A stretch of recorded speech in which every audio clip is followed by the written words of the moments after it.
Alright, eto na nga mga kaiksena, ano po, hindi, ulitin ko po ito, ibibigyan ko lang ng diin, hindi ho tayo abogado, hindi ho tayo profesional, at wala ho tayong may pagmamalaki at hindi ho tayo magna cum laude, kung ano pa man. Boom! Pero isa lang po ang masasabi ko sa inyo, marunong naman tayong umintindi at umintindi sa mga sinasabi ng mga abogado, ng mga eksperto, ng mga kilala at veterano na mga politiko at nakaranas mismo kung ano yung usapin patungkol sa nangyaring tawag dito, rigodon o yung pagkakaroon ng magkabilang black, Gatchalian Black at Cayetano Black. Boom! Bakit, Derek? Umiiyak na naman kasi yung pag. Ay, anong pag? Umiiyak na naman kasi itong si Marcoleta kanina sa channel niya. Pero hindi ko ipi-play dito. Kasi baka alam nyo na, biglang may gawin hindi maganda. So, ipaparinig ko na lang mga kaiksena. Ito, yan o. Paparinig ko na lang yung usapan nila para mabigyan natin ng komento. Kasi natatawa talaga ako dito sa matandan to. Itong putang inan to, hindi talaga makamove on. Oo. Talagang hindi niya matanggap na mawawala sa kanya yung pagkakataon na makapag-imbestiga at maging Blue Ribbon Committee Chair kahit subcommittee lang. Oo. So, sa mga nagtatanong nga sa akin, nagme-message sa Facebook page natin, Derek, ano ba talaga? So, ito po, pakinggan nyo mga kaiksena, yun nangyari. Ito po ay galing sa law expert, okay? So, without further ado, pasok natin. Tira.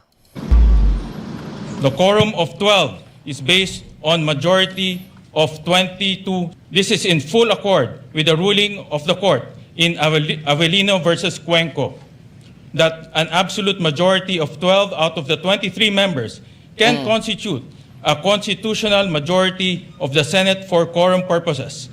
Ang 1940... Wait lang. So, eto yon mga kaiksena. At yan yung pinagtatalunan. Siyempre, yung kabilang block nila Cayetano, ngaw-ngaw na sila daw ang tama. Okay? O, pakinggan natin. Lalo na si Marcoleta, iyak ng iyak sa programa niya, parang tanga. Oh. 19 Supreme Court decision sa kasong Avelino versus Cuenco na batayang ginamit ng paksyon ni Senador Win Gatchalian nang magsesyon sila ginamit. Noong May 5, 2015 nang ideklarang quorum ni noong Senate President Frank Drilon ang 12 nasa Senate session. There are 4 senators presently out of the country, and therefore they are not counted as part of the quorum in accordance with the decision of the Supreme Court. There are 3 of our colleagues under detention and physically unable to attend our session. That leaves us with 17 available senators. The chair therefore declares the presence of the quorum for the other.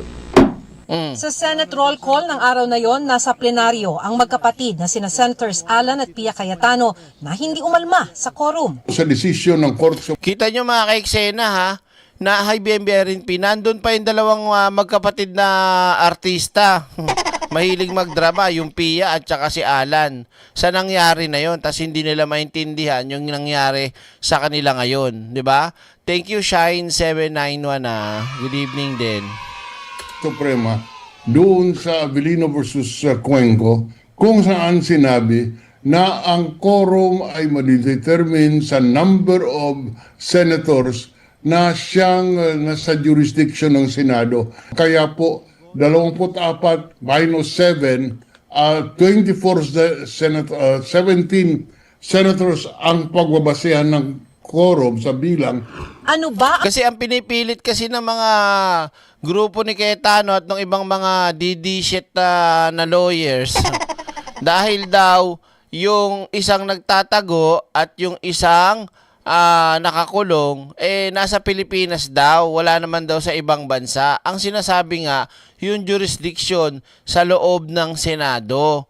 'Di ba? Kayo, tanungin ko kayo mga kaiksena, yun bang si Bato, posible na mapilit nyo ba? Nagtatago nga. So, pag pinilit nyo yung pumunta para lang madagdagan ang bilang nila Kawatano, possible na mangyari, kulong. Mauhuli, dadalhin sa dahig. So, hindi yung pwede, di ba? Ewan na lang kung sa sacrifice ni Bato ulit yung sarili niya. Pangalawa, si Jinggoy nakakulong. 'Di ba? Si Jinggoy ba ay mapapapunta nyo sa Senado para umattend ng kanyang trabaho? Hindi na. Boom! Hindi na. Oh. Okay? So, tawag dito, malinaw na hindi mo pwedeng mapapunta dyan yung dalawa. So, ilan ang bilang nila? 'Di ba? Kulang. Oh. Ang batayan ng quorum sa Senate session. Oh. Sa Avellino versus Cuenco, hindi 24 o kabuang bilang ng mga senador ang batayan para magka-quorum ang Senate session. Ang gusto kasi palabasin ng mga Cayetano Black, ang hindi daw sakop sa jurisdiction, yung nasa labas ng bansa. Thank you po, BMB RNP. Maraming thank you. Siya, regards din po kay BMB Armin P. Okay? Oh. May tinatawag na constitutional majority. O Yan. ang quorum ay batay sa bilang ng mga senador na maaaring sapilitang idala sa Senado para magka-quorum. Yung nagtatago at yung nakakulong, nasa labas sila ng coercive powers ng Senado. Yung 22 lang, yung pwede theoretically pilitin na mag-attend ng sesyon. Hindi nila pwede pilitin si Senator Bato kasi hindi nila alam kung nasaan siya. Hindi rin naman nila pwede pilitin si Senator Jinggoy kasi nasa judiciary na siya. Sa bilangan din ng quorum para sa Senate session, ang ginamit na salita ng Korte Suprema ay majority of the House, hindi all of the members of the House. Yun, di ba? Hindi ho tayo nagmamagaling at nagpapakabugado rito. Sinusundan po natin kung ano yung sinasabi dito na legal, hindi ho illegal, okay? Oh. Pero kasi ako napanood kanina, abogado mukhang tanga. Nasaan ba yung tubo? Halata na pagiging DDS, deny pa. Oh. Kung majority of the House, ang binibilang pa rin ay mga senador na pwedeng sapilitang dalhin sa Senado para magka-quorum. Iba ito sa all of the members of the House o kabuang bilang ng mga senador na 24 na iginigiit ni na Senators Pia Cayetano at Loren Legarda na batayan nila ng majority. Ayon sa Associate Dean ng UP College of Law, ang mga katagang all of the members ay ginagamit lamang ng saligang batas sa botohan ng Senate President. All the members, 24 na yung batayan, kapag majority of the House or majority of the senators as yung modified version doon sa Senate rules, ang pagkakaintindi nun ay marahil yun yung constitutional majority ang tinitingnan. Kung para sa ibang bagay, ang nasa Article 6 ng kasalukuyang 1987 Constitution ay majority of each House shall constitute a quorum. Tulad din anya ito sa 1935 Constitution na pinagbatayan ng Avellino versus Cuenco. Tinitingnan natin yung teksto ng 35 upang unawain yung saligang batas sa 87. Dahil ang thinking ay kung kinopya ng 87 yung 35 na wording, then yung intent ng mga nag-adapt ng saligang batas ay susundin din natin yung lumang patakaran or lumang rule.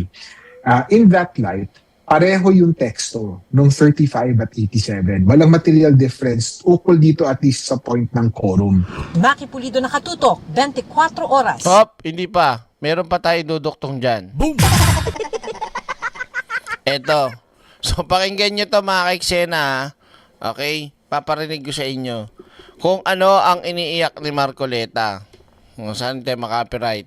Ready na kayo? Paparinig ko sa inyo, Habang kami nagsesesyon kahapon, binanggit ni Alan Peter, Senate President, ang iba't ibang mga banners ng mga periodiko, iba't iba, pero hindi man lang sinabi nila na si Alan Peter Cayetano ay siya pa rin ang nananatiling Senate President. Ang ibinubunyag nila ay yung takeover nila. Na base na rin doon sa ginagawang pagsusuporta ng mga kapanalig nilang mga judges, mga ex-magistrate ng Korte Suprema. Opo. Mga Pati yung integrated Natatawa talaga agad sa sa amuyong niya. Opo, Sen. Amuyong ng puta. of the Philippines. Ay, pa nga pala. Sen, no? Alam mo dyan, kabilang ako dyan kasi Pagka-abogado, member ng IBP. So ito na, babanatan ni Marcoleta yung IBP o Integrated Bar of the Philippines. Pakinggan nyo mga kaiksena yung ano niya, himutok niya at iniiyak ni Marcoleta rito. abogado at napasa ka sa bar. Ah. Automatic kasi member ka Member ng ka ng integrated IBP. bar. Alam mo, dapat siguro ay isang araw, ito ay ma-review ng Korte Suprema kung tama pa ito eh. Ah. Kasi mandatory kaming membro niyan. Ah. Kung ako diyan meron lang power na sabihin ko sa Korte Suprema na pwede bang tumiwalag na ako diyan, titiwalag ako diyan eh. Tumiwalag ka. Wala ang problema eh. Kung gusto mo, tumiwalag ka eh. Oh. Bakit? Gagawa sila ng posisyon without even getting the feedback from their members. Oh. Siguro yung Pangulo ng IBP ngayon o kaya yung kanyang Board of Directors lang ang nag-usap-usap, 3, 4 sa kanila. Pagkatapos, tatangkay nilang sabihin ito yung posisyon ng entire IBP. Eksakto. Di ba walang pinagkaiba? Sorry po, pasintabi lang po Gusto ko lang sagutin si Marcoleta dito. So, yung sinasabi niya na decision daw ng IBP, pangkalahatan, lahat ng mga abogado, kasi Integrated Bar of the Philippines. Maraming salamat po, Mama Neng Flavier. Wag na magkasakit. Naku, ito nga po, maano naman yung lalamunan ko. Bumabalik na naman yung masakit lumunok. But anyways, tuloy natin. So, sabi niya rito, yung ginagawa ng IBP, kasi pangkalahatang mga abogado daw yan pasok basta nakapasa ka ng pagiging abogado, matik, kasama ka na sa IBP. Okay? At ang decision daw na yon ay sumasalamin sa ilang tao daw. Pagpalagay natin, presidente, 2, 3 na mga higher ups, di ba? Anong pinagkaiba niya, Marcoleta, doon sa iglesia mo o sa iglesia nyo? Di ba?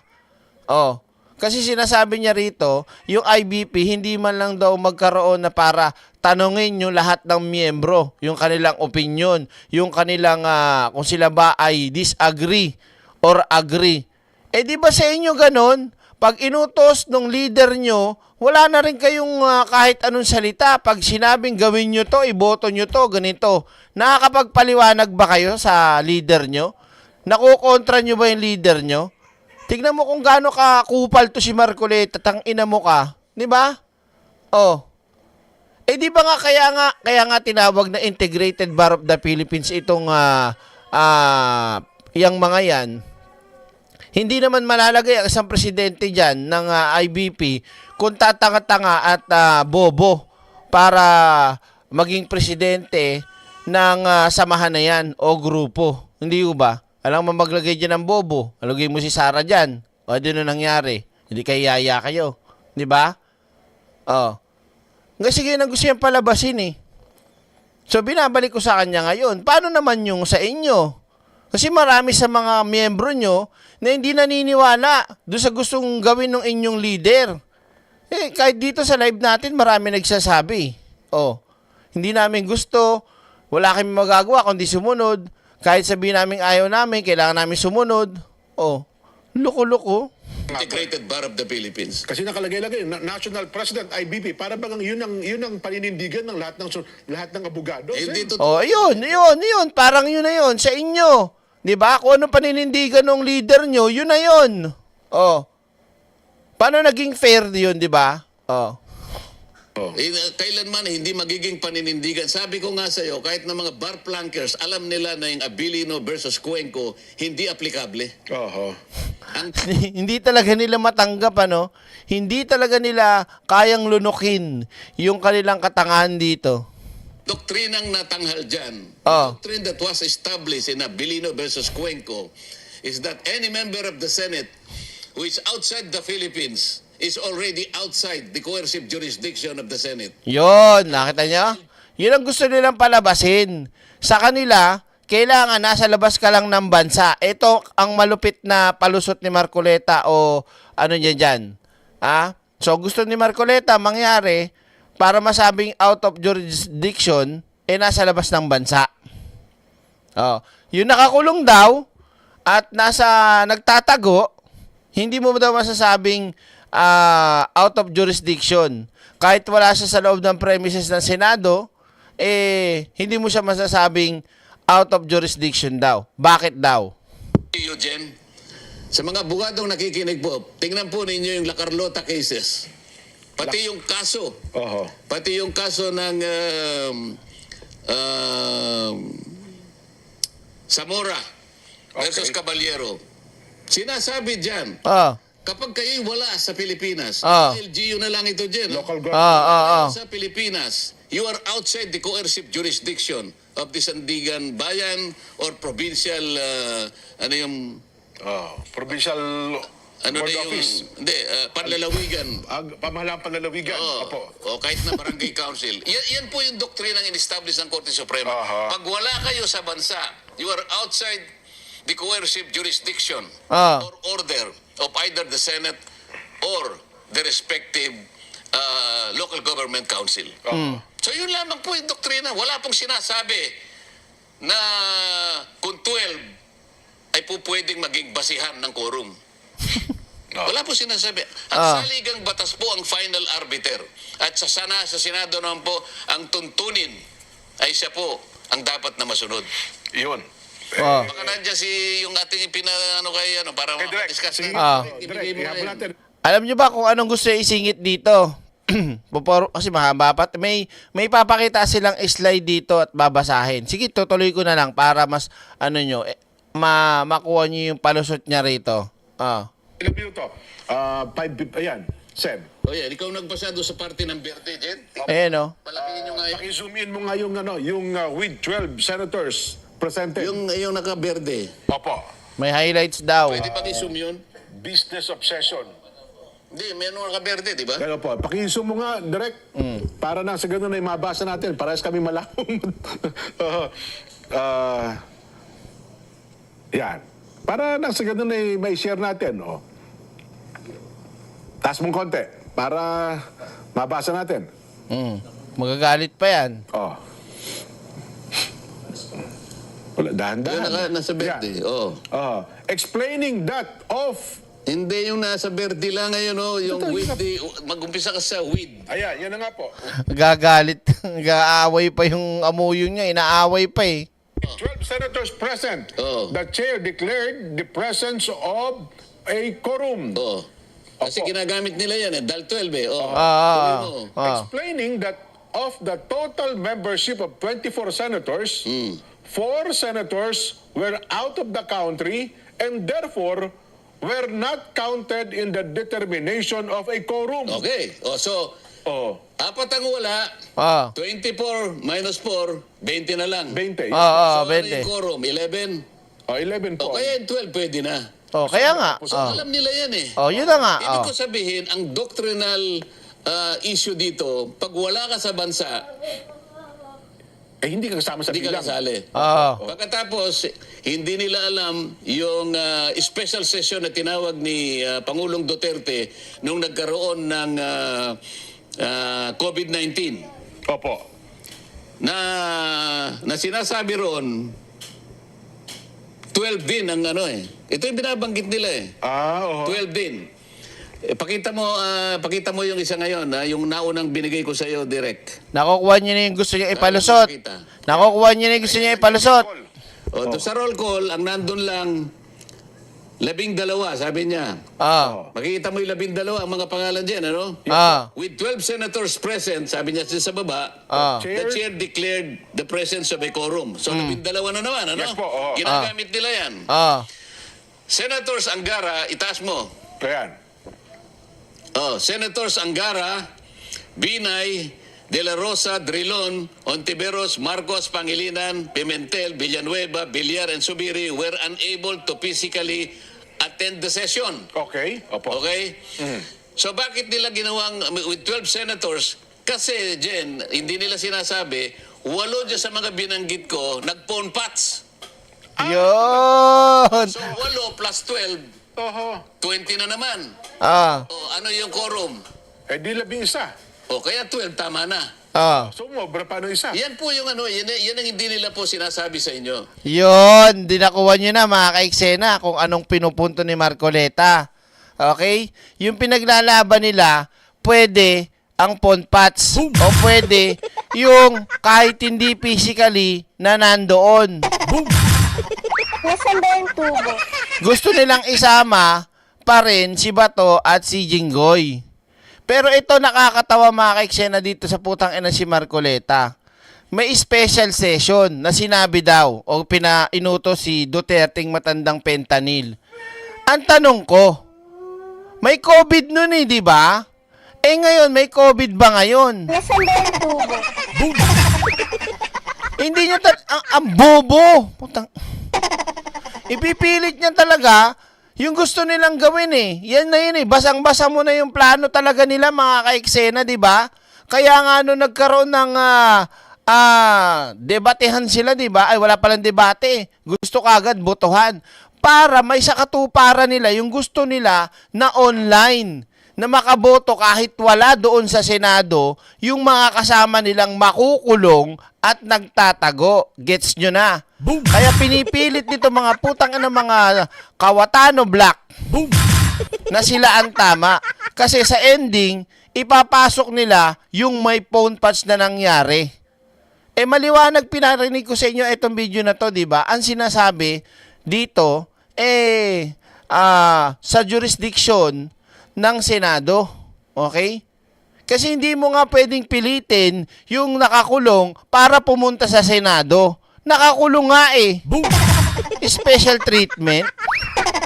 Yung nagtatago, posible pwede mong mapilit. Pero, bago makarating na Senado yan ngayon, kulong na yan. Nasaan ba yung tubo? Dahil wala na silang pwedeng gawing dahilan na itago pa si Bato kung pupunta doon. Naknanto siya talaga, oh. Roderick Mamuri, maraming salamat po. Naintindihan nyo na. Nag-iiyak si Marcoleta na mukhang tanga. Nasaan ba yung tubo? Ending, yun pala talaga yung gusto niya mangyari. Kung dahil sa COVID. Kung tututukan kita na... Putaragis talaga. Ang gigigil ako dito sa mga... So, maliwanag, mga ka-eksena. Bago tayo tumalon sa susunod nating topic. Oh, yan ang iniiyak ni Marcoleta. Tignan na lang natin sa Lunes yung kagaguhan mo at kayabangan mo, ha? Ang yabang pa kahit daw bar planker. Eh kahit nga bar planker, hindi pa rin maintindihan eh. Sino ba yung direct? Si Joey, yung labandera. Ay, labandera, hindi naliligo. Oh, hanggang ngayon, iba pa rin pagkakaintindi. Halika na, puntahan natin yung isang pang topic natin. Gigigil ako kay Marcoleta. Bubayla rin eh. Oh.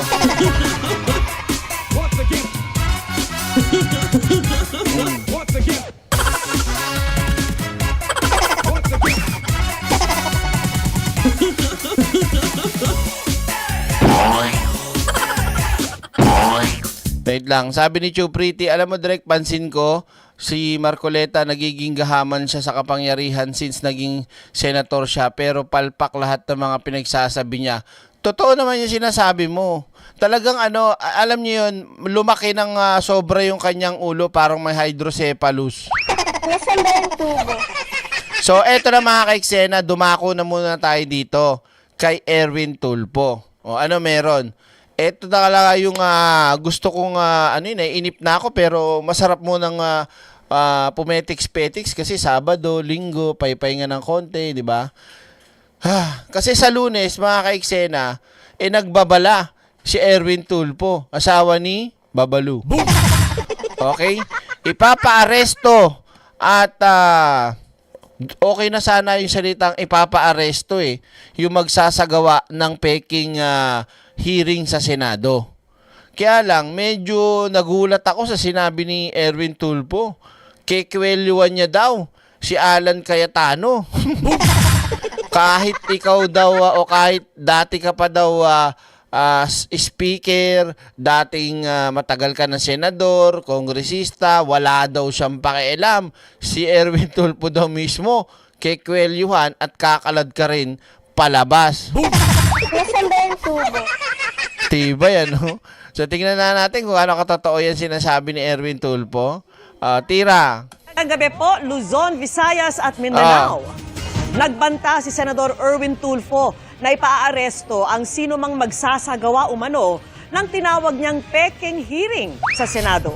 Sinabi niya yan kasunod ng ikinasang pagdinig sa flood control scandal ng grupo ni Senator Alan Peter Cayetano. Hihit ni Tulfo, siya ang legit na chairman ng Blue Ribbon Committee sa ilalim ng tinaguriang new majority ng Gatchalian Bloc. Nakatutok si Sandra Aguinaldo. Ganon ay malaman na Kasunod na isinagawang hearing ng Blue Ribbon Committee ng Cayetano Block, may babala si Senador Erwin Tulfo sa mga aniyay magsasagawa ng pekeng hearing sa Senado. Si Tulfo ang itinalaga ng tinaguriang new majority na chairman ng Blue Ribbon Committee. Hindi na po ako papayag na maghihiring-hiringan kayo dyan at I will have you arrested. I promise. Kahit na senador ka, kahit na sinasabi mong matanda ka na, ilang taong ka na sa Senado, try me. Nakaw, try me daw, oh. Kaya exciting to, mga ka-eksena, oh. Kailangan magising ako ng maaga niyan para makapag-ready. I-livestream natin yung mangyayari sa Lunes, no? Oh. Kasi pag nagkataon talaga nagmatigasan yung dalawa, syempre, nagbanta si Erwin na gano'n ang gagawin niya. Oh, pag pumalag si Cayetano, di syempre magkakapang-abot yan. Boom! Patay na, kagulo na yan. Oh. Magpahiring ka ng Blue Ribbon ulit. Magpahiring ka. I don't care kung dati kang Senate President, dati kang Speaker of the House, I don't give up. Talagang papahuli kita. Kung hindi papahuli, kung ayaw ng usa, bibit-biting kita, kwikwilyohan kita, palalayasin kita dyan sa floor na yan. Boom! Ako natatawa lang ako, mga ka-eksena. Pero sana, Mr. Erwin Tulfo, yung binibitawan mo na yan, kaya mong panindigan. Kasi sa huli, kapag halimbawang nangyari nga yan, pumalag sa'yo, tas hindi mo nagawa yan, ay kahiya-hiya ka niyan, sigurado yan. Tama po ba? Hindi natin sa pinagtatanggol o kinakampihan sino man sa kanilang dalawa, lalo na si Cayetano. Ba't kapag tatanggol yun, sipain ko pa yung bading na yun eh. Kaya lang, di ba, medyo may sabit ka doon. Hindi pala medyo, sabit ka doon. Ikaw malalagay ka pa sa ano doon, mababaligtad, di ba? Oh. Kaya dapat gawin mo yan, ah. Boom! Oh. Because I am the legitimate Blue Ribbon Chairman. Magsasampa rin si Salamat Ad Pena 1379. Thank you po. Tulfo ng kasong libel sa mga nagpakilalang dating sundalo na humarap sa hearing kahapon. Dahil di niya totoo ang sinabi nilang dinalhan siya ng maletang may pera. Kakasuhan din ng ilan sa kanila ng libel ni Senador Tito Soto dahil kasinungalingan din aniya ang akusasyong dinalhan umano siya ng pera. Kabilang sa binutasan ni Soto. Ito napag-usapan na natin to kagabi, 'di ba? Kaya talagang sunog na sunog yung mga 18 marites. Ay ang aligasyong tinanggap ang pera ng kanyang executive assistant na aniyay 2015 pa pumanaw. Sa Lunes, magsasagawa ng hearing ang Blue Ribbon Committee ni Tulfo. Imbitado rin dito ang ilan sa mga dating Marines at iba pang inimbitahan ni Cayetano. We are inviting them. Pag hindi po sila sumunod, papaliwanagin po namin sila and then mag-i-issue po kami ng cite them for contempt. And entonces po, yung aming pong yung aming pong mga pulis, pwede po namin i-order na hulihin po sila, dalhin sila dito sa Senado. Wala po silang valid reason. Hiningan namin ng reaksyon si Attorney Levy Baligod, ang abogado ng mga ex-Marines, pero wala pa siyang tugon. Hindi talaga tutugon yan kasi ang plano na niya, magtatago na sila, hindi na sila a-attend. Pero sabi ni Senador Rodante Marcoleta, hindi pa umanuhuli ang hearing na ikinasa ng Cayetano Block kahapon kaugnay ng flood control scandal. Marami po tayong kukunin. Binanggit po ninyong mga addresses na kung saan dinala yung mga pera, may patatawag po tayo mga tao para i-confirm po na talagang na-deliver yun, yung mga sasakyan. Suspend the hearing until further notice.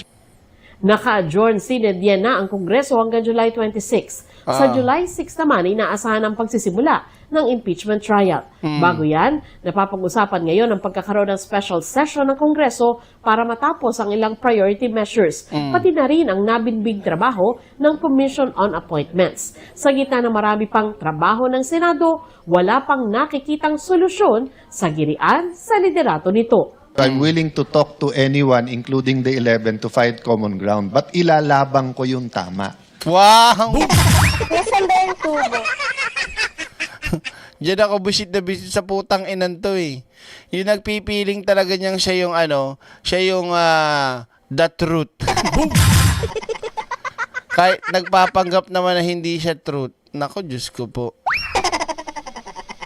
Pati yung Senate presidency. Ha? We're not going to give up. Kung nais nilang i-question, dalhin nila sa korte. Maraming mga law deans na naglabas na ng statement, no, sinusuportahan ang ating posisyon. Legitimacy has already been recognized by the Office of the President, by Malacanang, by the House of Representatives. Usap-usapan naman ngayon ang tagpong ito kahapon ng diskusyong ito ni Senadora Loren Legarda at DILG Secretary John Vic Rimulya. Papalipat ko na isa sa amin para proseso sila. Okay. Tapos magbutuhan. Legal na sila. Okay. Diba, tama? Sounds better. Right? Nang tanungin namin si Rimulya, sinabi nitong nile-lecturean siya ni Legarda kaugnay sa interpretasyon ng majority sa Senado. Nung mga oras na yon, may media na malapit sa kanila na nakita naman ni Legarda. Nako, umi-style pa si Legarda. O, tumputang inan din to si Legarda talaga kahit kailan eh. No? Oh. Prudencia Picar, maraming salamat at happy birthday kay Nanay Rowena Talabok from Trisha, tama ba? Oh, Ira Marie. Yan. Happy birthday Nanay Rowena Talabok. Grabe ang kapal ng mukha ni Loren Legarda, no? Nililin lang niya pa si John Vic, inuuto niya na para bang, sabihin mo na 13 kayo, 13 sila, tapos magbutuan na sila kahit hindi. Boom! Diba? Akala niya mauuto niya rin yung kabilang panig. Sira ulo. So, ayan, nagsalita si Erwin Tulfo. Yan ang kaabang-abangan natin yan sa Lunes. Pero, syempre, hindi magpapatalo yung, asa na to? Wait na nga. Ay, hindi. Mamaya na yun si Bato. Yan. Si Rapi Tulfo. Nasaan ba yung tubo? Oo. Ito. May nanindigan pa rin si Rapi Tulfo at tinawag pa rin duwag si Kawatano. Nako, talagang mainit. Mainit, oh.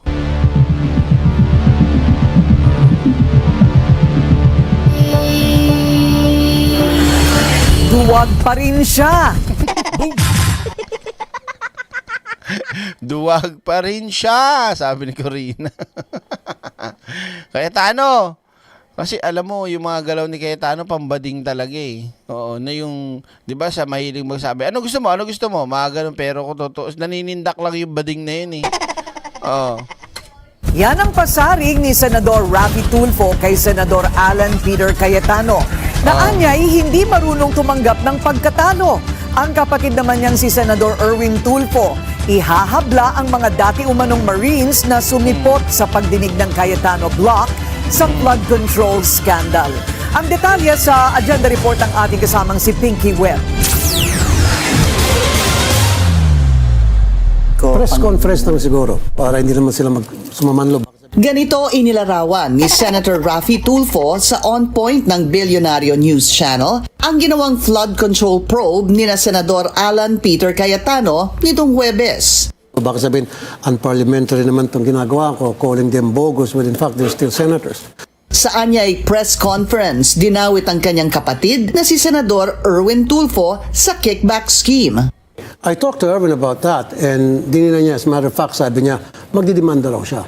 Kasi it's a total lie. Sabi ko, paano nalaman yung bahay mo? Sabi ko, nandun yung sinabi yung bahay mo, Green Hills. Sabi niya, Kuya, kung matatandaan mo, there was one time na nag-viral siya dahil meron siyang nakasagutan na taga-homeowners association. Ata yun, doon nalaman na Green Hills siya. So, madali na maidudugtong-dugtong yun. Sabi niya, definitely, I'll file a libel suit. Sangkot din umano si Senator Erwin sa human trafficking. Sabi ni Erwin, Kuya, character assassination na yan. Pero tumatawa siya, tawa ng tawa siya. Sabi niya, pati iba naman ikaw, maniniwala ka dyan? Sabi ko, hindi. Natatawa nga ako dahil tinatanong kita. Sabi niya, kala ko ba pinag-uusapan, flood control, bakit pati yan? Kung tinahitay na, dinugtugtugtungan, baka bukas yan, pinatay ko si Rizal. Sabi niya. Iginiit din ni Tulfo na nananatiling acting Senate President si Senador Win Gatchalian at legal ang kanilang pagpapalit liderato noong Miyerkules. Now, kami ay nirecognize ng House of Representatives. Nirecognize kami ng Executive.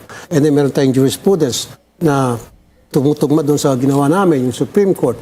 Para kay Tulfo, hindi lang talaga marunong tumanggap ng pagkatalo si Cayetano. Nasaan ba yung tubo? Hoy, Cayetano, binabanata ka ni Tulfo. Bading ka, oh. Hindi ka marunong tumanggap ng pagkatalo. Hindi ka pala sports, eh. Kasi pag tinanggap niya, pagkatalo niya, so hindi na siya si Alan Peter Cayetano. Sino na? Muli ring tinawag ng senador si Cayetano na duwag. Kasi the reason why I said that dahil palagi na lang siya sa Facebook. At kung meron kang issue against us or against anybody, sa mga kasama mo sa Senate, then do it on the floor. Doon kami magbakbakan, dyan sa takot. Takot ka pala, Cayetano, eh. Lagot ka, Rapi Tulfo. Pag nagyaya ng debate, ikaw din. Ilan nito, welcome daw si Cayetano. Pero totoo naman na hindi talaga sports si Cayetano. Dahil nung dati nga, di ba, kay Velasco, tsaka siya, dahil sa sobrang kagahamanan sa kapangyarihan, nung matatapos na yung term niya sa term sharing ng speakership, ayaw bumaba ng siraulo. Ang daming palusot, ang daming gusto sabihin at nag-cite naman ng kung ano-anong mga batas-batas na kesyo ganito, ganyan-ganyan. Yun talaga tong kawatan talaga, eh. Cayetano na sumali sa kanilang grupo. Ngayon pwede na pati si Alan, pwede na. Hindi na siya steady doon. Pwede na steady, pwede na siyang hawak na niyang bit. Una nang sumali sa Gatchalian Block si Senador Cheese Escudero. On that day, yung dumating siya sa amin para magbigay ng quorum, nung 1 p.m., doon pa lang namin nalaman na siya ay darating. Nabigla kami lahat. Maraming salamat, Annie Bautista. Thank you. Thank you po. All the very good news yun. So ang usapan, dapat darating siya ng 4 o'clock. So tahimik kami, merong pag-uusap na keep it quiet at para hindi mabigla yung mga, para hindi makapag-prepare yung majority at that time. So, pero ni-request niya kung pwede 3:30 na lang. Inimbitahan daw nila si Escudero sa kanilang block matapos mapansing discontented at disgruntled ang dating SP. So, sinubukan namin kausapin siya. No promises. Walang pananakot, walang concession, nothing. Pinag-isipan anya ng senador at kinonsulta ang pamilya nito. Pero sa huli, hindi raw nagtatanim ng galit si Escudero at gusto niyang maging kaibigan ng lahat. Para sa agenda, Pinky Webb, Bilyonaryo News Channel. Iduduktong ngayon natin ito, mga kaiksena. Ano iduduktong mo, Direk? Ito. Yung wait lang lalabas lang natin yung picture. Nasaan na yun? Ito. So, syempre, marami yan nagtatanong. Direk, totoo nga ba? Lilipat nga ba talaga si Joel Villanueva? Ano ba talagang totoo? Kasi ito yung lumalabas sa social media. Babasahin natin medyo maliit. Yan, lalakihan ko. Wait lang. So, yan. Wait lang Lalakihan natin. Para mabasa nyo ng buo. Ito kasi yung kumakalat po sa social media na kanyang binibitawang paramdam. Yan. Basa. Anong nasusulat? Charot. Sabi niya dito, yan. Mr. Cayetano. Yan. Kahit magkakampi tayo, ang masasabi ko ay mali ka. Kung tututukan ka pa, leche. Nung nag-quorum na silang 12 senators at binakante na ang mga posisyon. Legal yun. Boom! Ang hindi lang pwede ay mag-elect ng SP kasi ang need 13 votes.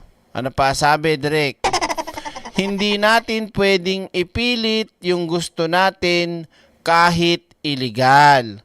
Hindi ako papayag dyan.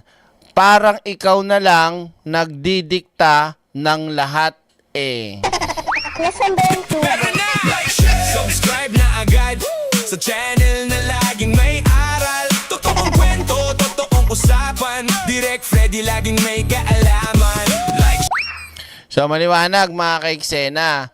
So yan ang nagiging maingay at matunog ng dahil sa post na to.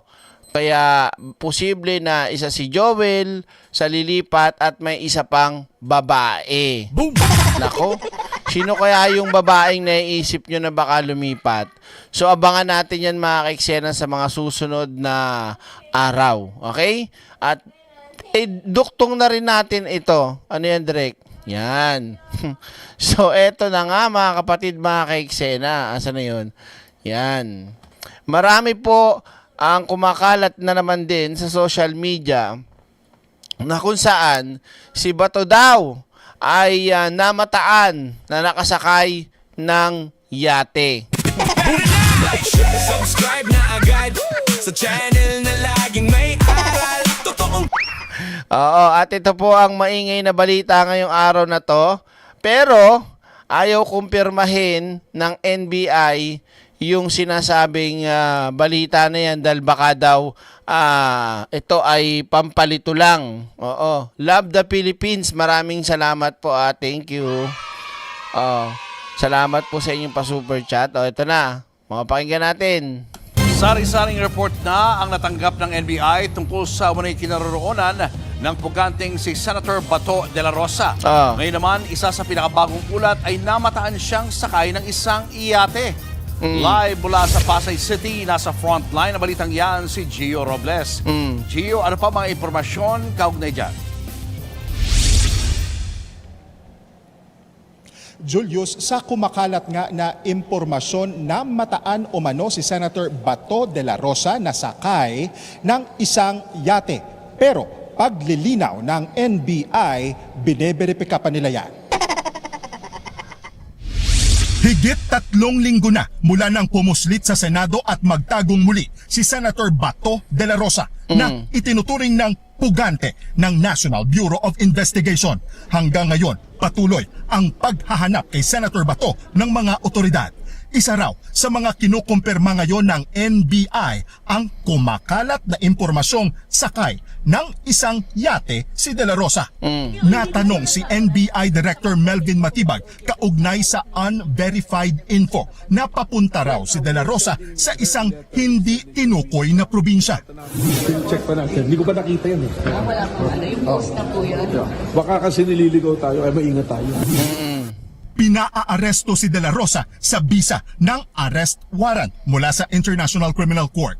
Isa siya sa umano'y co-perpetrators o kasabwat ni dating Pangulong Rodrigo Duterte sa kasong Crimes Against Humanity. Dati na rin sinabi ng NBI na ipapasabi na nila ang asawa ng senador na si Mrs. Nancy. Alam nyo, hindi kasi posible mangyari yan yung yate. Pero mahirap ikumpirma lalo na't hindi pa verify yan talaga sa kung sino man na nagsabi niyan o nagpapakalat niyan. Dahil hindi imposible kasi nga si Chavit nga ang isa sa nakikita nila na pwede na tumulong at magpahiram ng kanyang yate. Marami naman mga kilalang mga may yate ang mga yan kaya hindi imposibleng pwede yung mangyari na nasa karagatan si Bato. Papayat yan. Si De La Rosa, kaugnayan ng mga social media post kung saan sinabi niyang sinamantala ng mister ang putukan sa Senado para makatakas. Pero imbes na ipatawag. Ba't mag-asawa ba sila? Ba't parang magkamukha sila? Parang magkapatid, ano? Boom! Susulat na lang daw ang NBI sa kanya. Well, we are sending her a letter instead na isabihin na siya. Sulatan namin siya to explain. Kasi ang gusto naming malaman naman dun is yung kung nagpadala ba talaga siya ng mensahe kay Senate President Alan Peter Cayetano at yun yung binasa mismo ni Senator Alan Peter Cayetano. Sinabi dun yung term na escape eh. Tapos yung shooting yung naging. Umaasa raw ang NBI na sumagot at sumipot si Mrs. De La Rosa sa kanilang imbitasyon. May 4 na personalidad ng ipinasabi na ang NBI kaugnay sa pagtatago ni De La Rosa. Kabilang dyan, sina dating Senate Sergeant at Arms Mau Aplaska, Pasay City Police Chief Colonel Joselito De Sesto, ang Deputy Chief of Staff ni Senator Robin Padilla na si Jean Robles at ang tsuhi ni Padilla na si Virgilio Carino. Nakita sa CCTV si Bato na umalis sa Senado madaling araw noong May 14. Ilang oras lang matapos ang nangyaring putukan.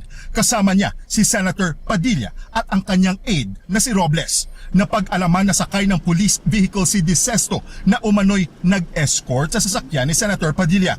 Nauna nang itinanggi ng Pasay Police Chief na nagbigay sila ng security escort. Samantala, si Carino naman ang umano'y may-ari ng bahay sa Pampanga na suspetsang hideout ni Senator Bato. Ni-raid yan ang mga otoridad noong Mayo pero wala silang nakita. Pinasabi na raw sila ng NBI para maliwanagan sa mga nangyari bago tumakas si De La Rosa sa Senado. Nasaan ba yung tubo?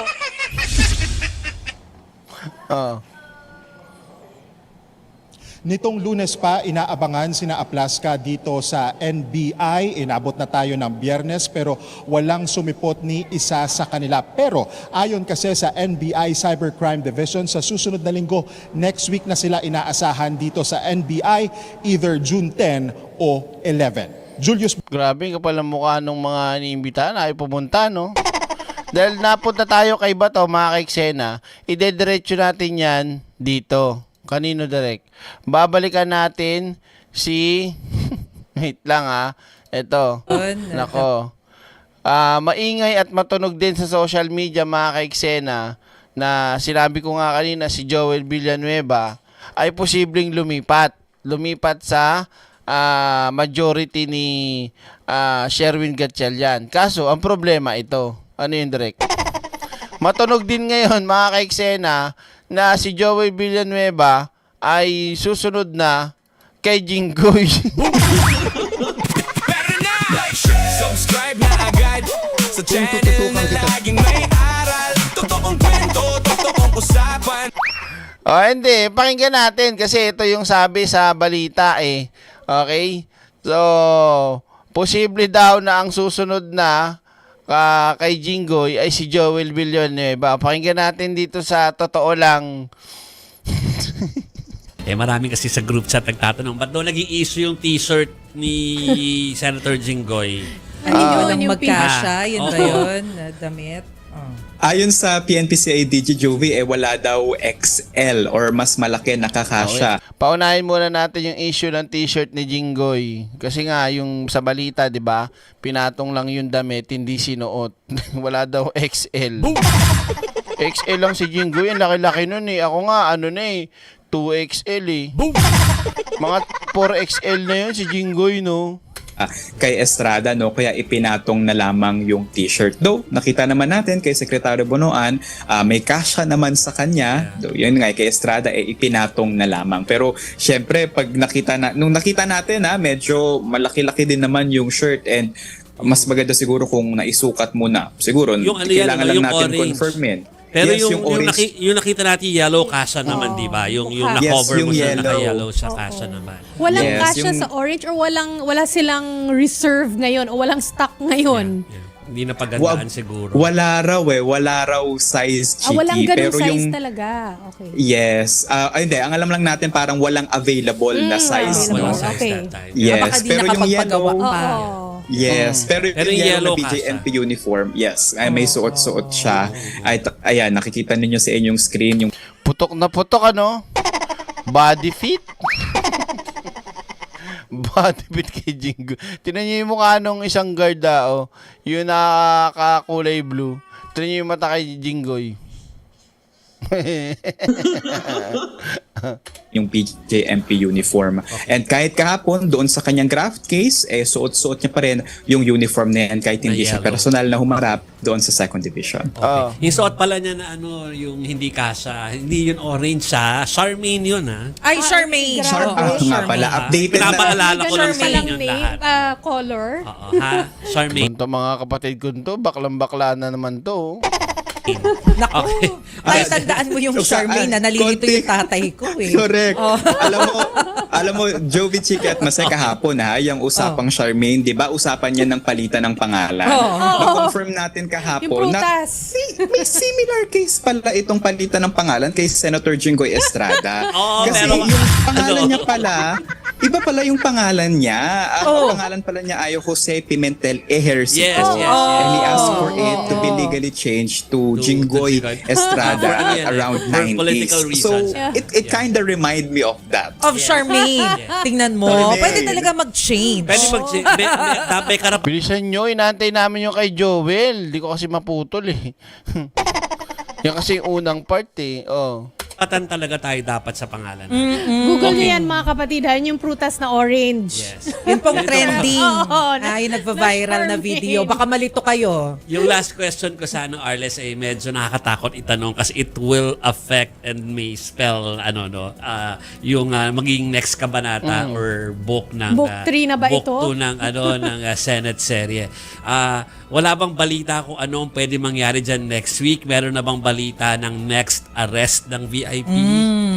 O, yan na. Sa ngayon, Jovi, hindi pa natin makukumpirma yan. At least yung 2 weeks na sinabi ng Office of the Ombudsman na baka masampahan na nga sa Senator Joel Villanueva ay kukumpirmahin pa natin kasi nakita natin mabilis yung nagiging tugon ng Sandigan Bayan. No? Kapag na-file yung case, baka sumunod na araw ay may arrest na. Pero hanggat walang isinasampang kaso, wala tayong arrest warrant pa na mahihintay. No? Habang yung sa ibang kaso naman o reklamo na tinitingnan ng Office of the Ombudsman ay hihingan din natin ng update. Pero ilang mga mambabatas din sa Senado. Pero feeling ko mga kaiksena, bago masampahan ng kaso at magkaroon ng warrant si Joel, antay muna lang makalipat.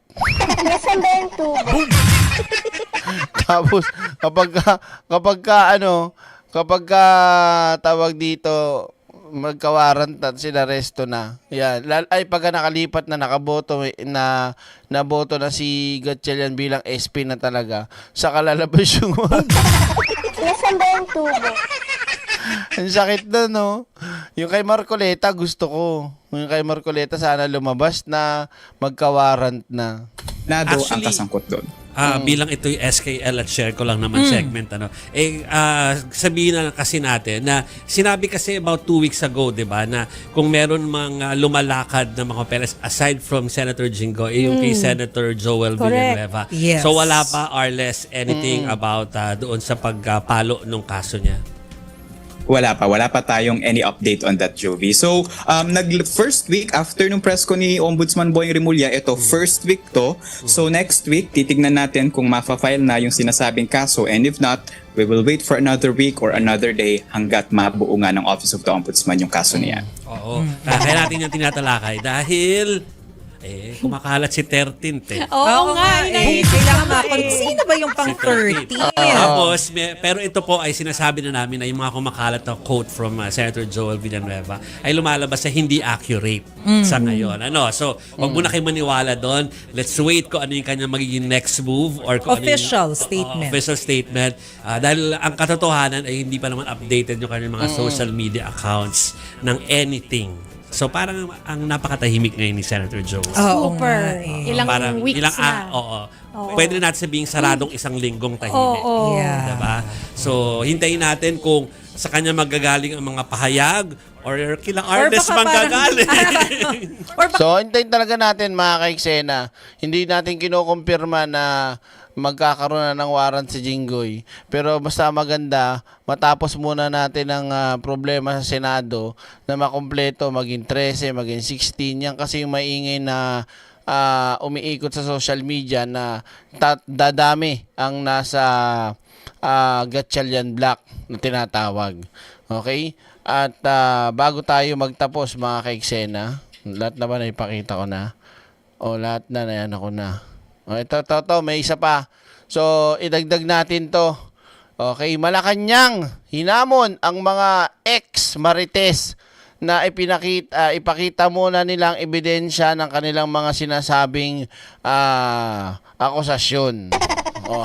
At bukod pa dyan mga kaiksena, meron pong bagong pahayag ang PNP na kung maaari po, sinasabi nila sa mainstream media at sa lahat, yung PNP na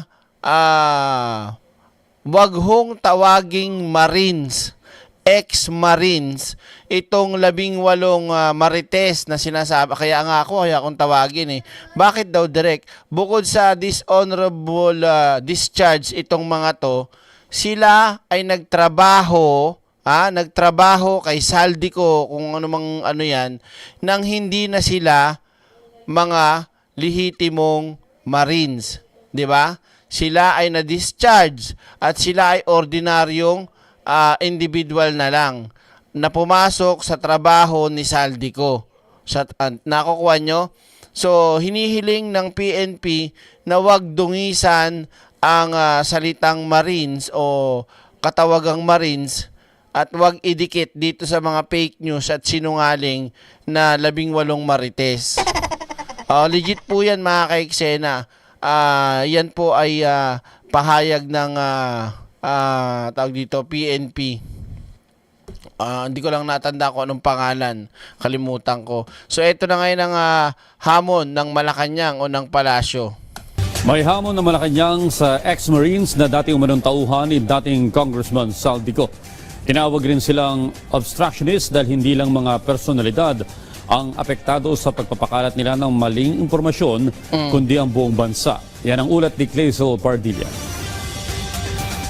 Nakita mo na nila ebidensya. Hamon niya ng Malacanang sa mga dating Marines at naging tauhan umano ng pugan. Pero di ba tama lang naman, di ba? Na wag tawaging Marines tong mga to. Kasi yung paliwanag nga mga kaiksena ng kalimutan ko anong ranggo nun. Kumbaga wala na kayo sa pagiging Marines, tapos na-discharge pa kayo dahil sa mga katarantaduhan nyo at pumasok kayo sa panibagong trabaho na ordinaryong Pilipino o mamaya na lang. Kaya wag daw gamitin yan. Yun ang sinasabi. Tapos yung 4, 5, 6 sa kanila, hindi naman talaga naging Marines.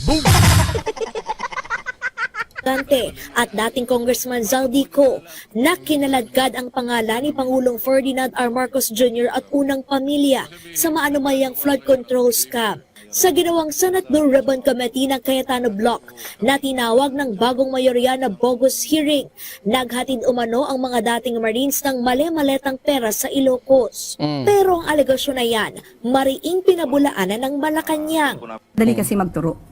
Lalo na kung ang balak mo lang naman talaga ay manggiba at magsilbing isang obstructionist or destabilizer.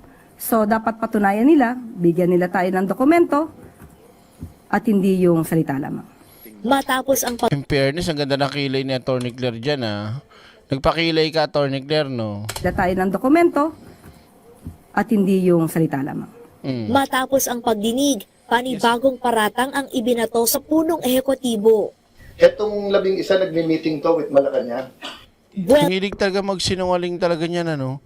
Ang hilig gumawa ng kwento, nagmi-meeting daw sa Malacanang daw. Boom!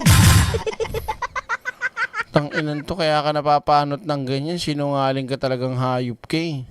Ng palasyo. Dapat maging responsable lahat tayo sa pagbibigay ng impormasyon sa ating mga kababayan. Kasi mas lalo itong nagpapagulo, lalo itong nagpapaingay, at alam naman natin ang mga political tensions nakakaapekto hindi lamang sa isang tao, sa dalawang tao, kundi buong bansa, pati ekonomiya apektado. Dahil hindi nagiging maganda ang reputasyon ng Pilipinas sa ibang bansa o sa buong mundo dahil sa nakikitang ingay na ito. Aminado ang Malacanang, posibleng maapektuhan ang mga isinasulong ng administrasyon dahil sa nangyayaring tensyon sa Senado. Una riyan ang putukan, balyahan kahapon at walang humpay na bangayan. Maaari maapektuhan pero ang Pangulo po ay tutok pa rin sa kanyang mga adhikain, sa kanyang mga nais na i-push na mga bills para sa taong bayan. Ito ay magiging suliranin nila na lamang, no? Magiging problema na lamang ito ng Senado. So dapat talaga ay umaksyon ang kung sino ang dapat na authority umaksyon sa Senado. Isa nga umano sa posibleng epekto ng ingay na nangyayari sa politika sa bansa ay ang pagkakabigo ng Pilipinas na makakuha ng pwesto sa UN Security Council. Yes, lahat ng political noise, lahat ng political tensions, nakakaapekto ito.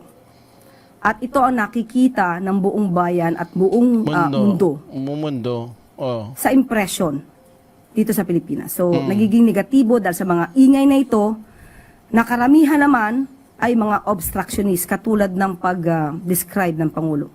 sa huling kapihan with the media.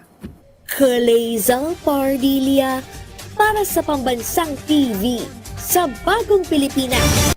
So yan, maliwanag mga kaiksena. Ano po? At syempre pa, ang oras natin ay ganap na alas 12:52. Okay? So sa lahat ng mga kaiksena natin, okay na muna tayo sa ganito. At dito na muna magtatapos ang ating live stream dahil talagang ewan ko, hindi ko alam kung bakit sumasakit na naman ang aking lalamunan ito. Mag-i-spray ulit ako. Ayan yan, oh. Gaganyan mo yan, oh. Ganun. I-spray ko. Kasi nga, para shoot kagad sa tonsil. Oo. So mga kaiksena, maraming salamat po sa inyong panonood, pagsubaybay at pagsama sa ating live stream at syempre sa inyo pong walang sawang tawag dito, pagmamahal. Ayan. At pagka naging ma-okay talaga ako, babalik yung dating ligalig ko talaga. Kasi meron talaga akong iniinda sa mga panahon ngayon na kailangan kong tutukan. Okay? So, mga kababayan, mga kapatid, maraming salamat. Magkita-kita po ulit tayo sa sunod nating live stream. Ito po ang inyong lingkod na nag-iisang kabugera at ex-senadora ng buhay nyo. Kasama ating mga moderators, Spice Girls, kabugera, ex-senadora, at lahat kayo. Mahal na mahal ko kayo. At abang lang po kayo sa parapol ko, ha? At malay nyo, this Sunday. Kaya abang kayo. Pandagdag, pangbili ng school supply ng anak nyo. Okay? So maraming salamat po. God bless everyone. And see you again tomorrow. God bless po and good night. Bye! Yeah! Mic check 1, 2. Ito ang boses ng katotohanan. Walang plastikan, walang pakitang tao. Direct Freddy Valera Official. Pero na! Like, subscribe na agad sa channel na laging may aral. Totoong kwento, totoong usapan. Direct Freddy laging may kaalaman. Like, subscribe mga boss. Solid ang content, walang kupas. Good vibes na may inspirasyon. Direct Freddy para sa lahat ng henerasyon. Diretso magsalita, walang paligoy-ligoy. Bawat salita may laman, hindi puro ingay. Mga topic na swak sa masa, mga kwentong tunay na tumatama. Hindi kailangan magpanggap para mapansin, kasi katotohanan ang laging dala rin. Simple lang pero may dating, kaya maraming tao ang naaabotin. Mula umaga hanggang hating gabi, mga videos na may saysay palagi. Hindi lang basta content na pampalipas